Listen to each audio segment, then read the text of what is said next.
नमस्कार, छायाज रेसिपीजमध्ये तुमचं स्वागत.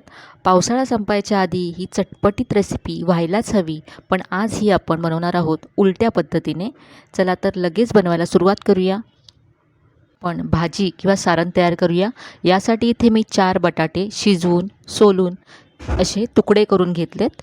आता एक वाटण तयार करूया. तर इथे मी भरपूर लसूण घेतला आहे. 10 ते 12 पाकळ्या लसूण घ्यायचं आहे. यामध्ये 1 इंच आलं तुकडे करून घालायचं आहे. आलंसुद्धा इथे मी जास्त घेतलं आहे. आता ही रेसिपी आपण छान झणझणीत बनवणार आहोत, त्यामुळे इथे 3 ते 4 हिरव्या मिरच्या मी घेतल्या तुकडे करून. आता याचं जाडसर वाटण करून हे आपण बाजूला ठेवूया. इथे आता गॅसवरती मी एक कढई गरम करत ठेवले. यामध्ये आता एक मोठा चमचा तेल घालायचं आहे.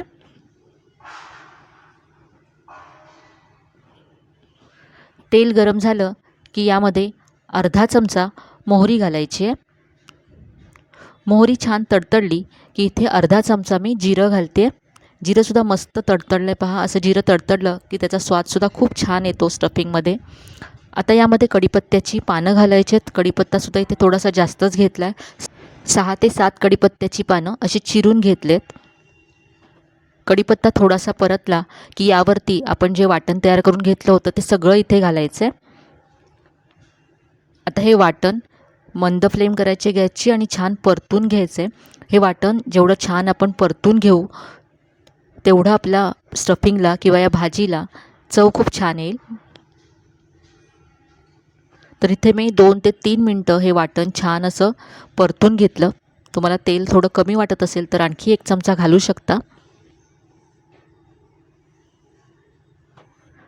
वाटण परतल्यानंतर यामध्ये हिंग घालायचं आहे. पाव चमचा हिंग इथे मी घातला. आता यामध्ये पाव चमचा हळद घालायची आहे. मिक्स करून घेऊया एकदा. आणि आता बटाटे जे आपण तुकडे करून ठेवले होते ते घालायचे. आता यामध्ये चवीप्रमाणे मीठ घालायचं आहे आणि हे सगळं छान मिक्स करून घ्यायचं आहे.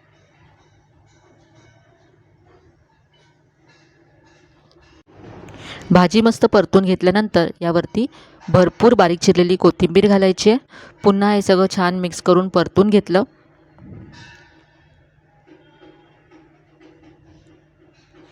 आता इथे मी गॅस बंद करते आणि आता ही जी भाजी आहे ती आपण थंड करून घेऊया. भाजी थंड होईपर्यंत आपण पीठ तयार करून घेऊया. तर इथे आता मी एक बाऊल घेतला आहे. यामध्ये 1 वाटी बेसन घ्यायचं आहे. यानंतर यामध्ये चवीप्रमाणे मीठ घालायचं आहे. इथे मी पाव चमचा मीठ घातलं. यानंतर यामध्ये लाल तिखट घालायचं आहे. आता इथे मी चिमूटभर बेकिंग सोडा घालते आणि चिमूटभरच इथे हळद घालायची आहे. जास्त हळद घालू नका. सोडा घातला आहे त्यामुळे मग रंग बदलू शकतो. तर इथे अगदी चिमूटभर हळद घातली. आता यामध्ये पाणी घालून आपल्याला हे पीठ तयार करून घ्यायचं आहे. इथे जास्त पातळसुद्धा करायचं नाही आहे आणि घट्टसुद्धा करायचं नाही आहे. थोडं थोडं पाणी घालत हे आपल्याला मिक्स करत जायचं आहे. तर इथे पाहू शकता असं पीठ आपल्याला हवं आहे. आता आपण चटणी बनवूया. तर आज आपण 2 प्रकारच्या चटण्या बनवणार आहोत. तर सुरुवातीला हिरवी चटणी बनवूया. तर यासाठी इथे मी जे आपण वाटण केलं होतं ज्या भांड्यामध्ये मिक्सरच्या त्यामध्ये चटणी बनवून घेते. तर इथे मी भरपूर कोथिंबीर घेतली. कोथिंबीर देठासकट घ्यायची आहे. यानंतर यामध्ये थोडासा पुदिना घालायचा आहे. यानंतर 2 लसणाच्या पाकळ्या घातल्या. थोडंसं आलं घातलं यामध्ये. यानंतर इथे हिरव्या मिरच्या घालायच्या आहेत. 1 चमचा भाजलेली चण्याची डाळ घातली. यानंतर अर्धा चमचा लिंबाचा रस घातला. चवीप्रमाणे यामध्ये आता मीठ घालायचं आहे आणि पाणी घालून ही चटणी वाटून घ्यायची आहे. तर इथे पहा अगदी मस्त अशी हिरवीगार चटणी तयार आहे.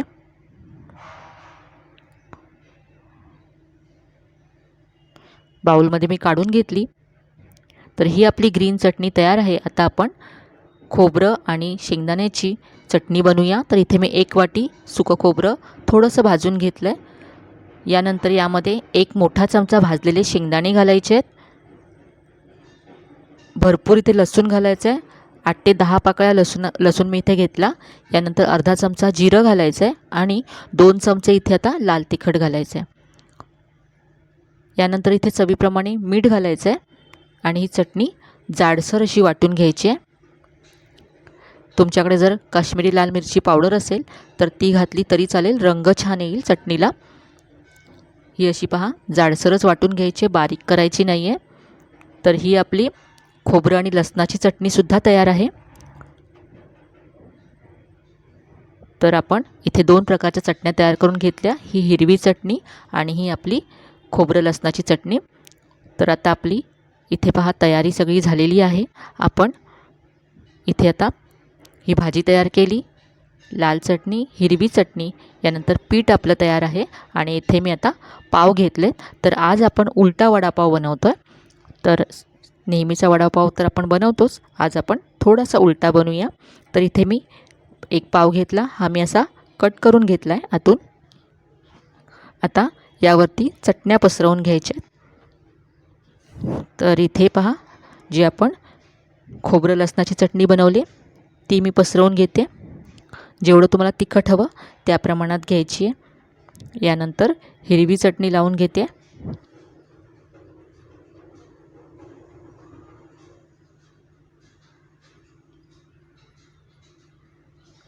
आता जी आपण भाजी बनवली आहे, स्टफिंग बनवलं आहे ते घ्यायचं आहे आणि याचा असा गोळा करून इथे पसरवून घ्यायचा आहे.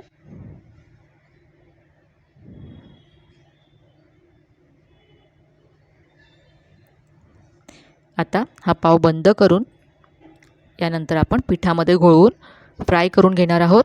तर असेच मी पाव इथे तयार करून घेतलेत. आता आपण हा उलटा वडापाव फ्राय करून घेऊया. तर आता पिठामध्ये घोळवून मी इथे तेलामध्ये सोडते. तेल इथे मी व्यवस्थित असं गरम करून घेतलं आहे. गॅसची फ्लेम मंद करायची आणि असा हा उलटा वडापाव सोडायचा आहे आणि आता दोन्ही बाजूने आपण हा फ्राय करून घेणार आहोत. एका बाजूने फ्राय झाल्यानंतर मी याला उलटून घेते.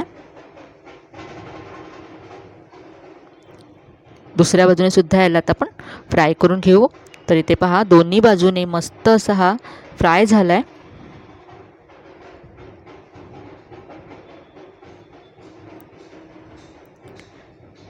आता आपण काढून घेऊ. तर पावसाळ्यामध्ये आपल्याला चटपटीत खावंसं वाटतं वडापाव, तर आपण नेहमीच घरी बनवतो. तर एकदा असा हा उलटा वडापाव नक्की करून पहा. तेल निथून मी काढून घेते. तर आपण ज्या चटण्या बनवल्या त्याच्याबरोबर इथे मी हा पहा उलटा वडापाव सर्व केला आहे. याबरोबरच मी मिरच्यासुद्धा फ्राय केल्यात.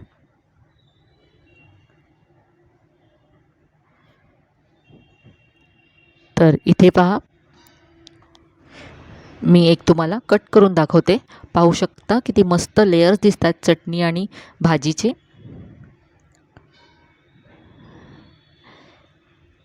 तर अगदी झणझणीत असा आपला हा उलटा वडापाव तयार आहे. तर आजची ही रेसिपी तुम्हाला नक्कीच आवडली असेल. पावसाळा संपायच्या आधी एकदा तरी ही नक्की ट्राय करा. आजची रेसिपी तुम्हाला कशी वाटली कमेंटमध्ये कळवायला विसरू नका. रेसिपी जर आवडली असेल तर व्हिडिओला जास्तीत जास्त लाईक करा, शेअर करा. चॅनलवर नवीन असाल तर चॅनलला सबस्क्राईब करायला विसरू नका. चला तर मग पुन्हा भेटूया अशा छान छान आणि नवीन नवीन रेसिपीसह. तोपर्यंत धन्यवाद.